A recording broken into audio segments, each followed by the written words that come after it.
একটা মেয়ে 2-4টা চর বসিয়ে দিল আমার গালে।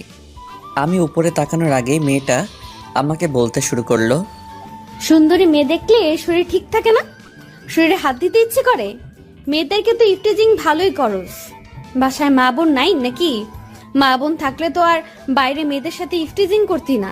কিভাবে যে এই লুচ্চাগুলো ভার্সিটিতে চান্স পায় আল্লাহ ভালো জানেন। এক নিঃশ্বাসে কথাগুলো বলে থামলো মেয়েটা। আমি এতক্ষণে সামনে তাকাতেই ক্রাশ খেলাম মেয়েটার উপর। কিন্তু আমি মেয়েটার কথাগুলো কানে না নিয়ে দেখতে লাগলাম মেয়েটার সৌন্দর্যকে। যদিও মেয়েটার কথাগুলো শুনে ইচ্ছা করছিল 2-4টা চর মেরে হাত পা ভেঙে দেই, কিন্তু তা করলাম না। শুধু মনে মনে বললাম, পরে মজা বুঝতে পারবি সোনা, কার শরীরে হাত দিছো তুমি। তবে এর আগেও অনেককেই মেডিকেলে পাঠিয়ে দিছিলাম। আসলে কি হয়েছিল শুনে